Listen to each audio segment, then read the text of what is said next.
Okay, in this short video, let's just talk about what some of the different types of images or visuals that you guys could use inside of your content, or in social media or your blogs or your website or your marketing, whatever it may be, right?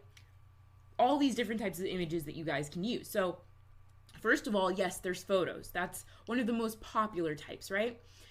But if you don't have photos, or you don't have a good digital camera or whatever, you can also use enhanced stock photos. Or you can use premium stock photos as well. Or there's infographics that you guys can create. There's also illustrations and drawings that you guys can make. There's mind maps. There's screenshots. There's GIFs that you can use. There's typography. There's slides even. So there's all kinds of different images that are available to be created and used. And I do recommend that you guys use a variety of different images and visuals, because let's say that you wanted to start doing something like every Thursday you do a particular video, like a short little video, and you upload that to social media. Well, maybe a part of that video is you creating a mind map, or you creating some kind of a drawing, and writing out tips for people, or I don't know, it could be anything. But I do recommend that you use a different variety, because that way, if you do want to use like original photos, that could be great for your blog, and you could use that as a featured image, or maybe you're in e-commerce, and so you have lots of products. Taking your own unique photos gives you an asset. That's an asset to your website. And when you're creating different kinds of visuals, they can serve different purposes. You can draw out, like I have here, like on a whiteboard style type of thing, or a drawing board, or whatever it may be. And that could just be, written text, just like I have in front of you. But this could also be, you could take a screenshot of it, and it could make, it could be a picture that you insert into a blog post.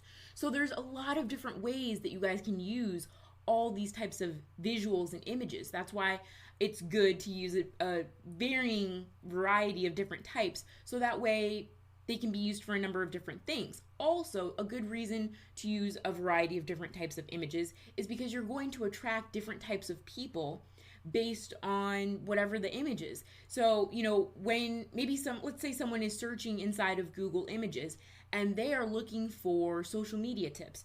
Well, if they were looking for social media tips, then a good type of visual might be a whiteboard style, writing out the tips like this, or maybe on a whiteboard, right? Or maybe another type of graphic design software, or something where you're able to draw things out and write things out. That could be very beneficial and helpful. And maybe someone would want to go ahead and use that visual inside of their blog post, and they could reach out to you and go, hey, I really liked your image for this. Could I use this inside of my blog post? That's one way.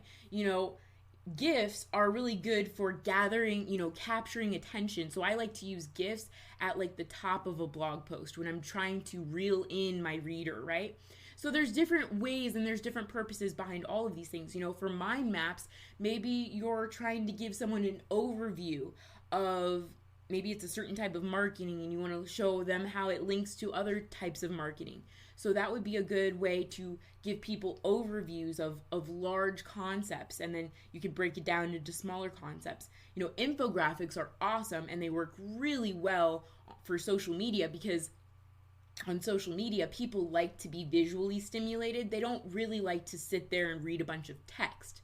So, showing your message and the points that you're trying to convey is a lot more powerful than just telling them through text or having them read. So infographics is like that sweet balance between pictures and written information, and that does really well on social. It's also a really great idea too for smaller like types of lead magnets, for if you want to do like a really long infographic, and maybe you're giving like, the top 10 ranking factors of 2018, right? That would be a good little way to, you could either lock your content and have people social share to unlock that and be able to get access to it, or you could have them sign up for, your newsletter, or become a subscriber, and then they can download that as like a PDF or something. That works really well too for infographics. So there's a lot of different ways that you guys can use all these things. Screenshots are really good when you're doing like a how-to post or a tutorial, or you're showing someone like how to do something.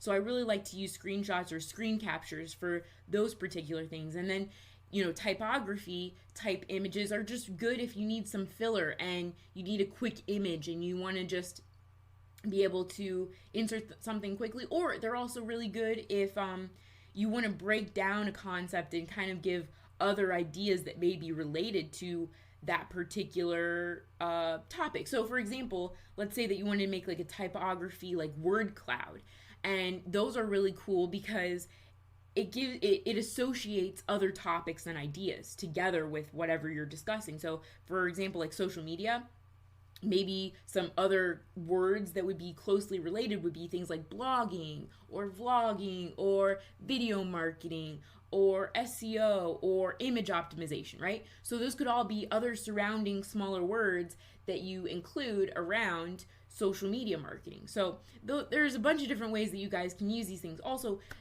slides can be used, let's say that you did a big presentation for a course that you just created, or maybe for your company or something, then go ahead and upload those slides to a place like SlideShare, and make sure that you brand those slides as well, like with your website. So that way people know exactly where this came from, and they know where they can go to get more information on whatever the topic may be. So I hope this has been helpful for you guys. I just wanted to give you a brief overview of all the different types of visuals that you can create and how you can go about using them.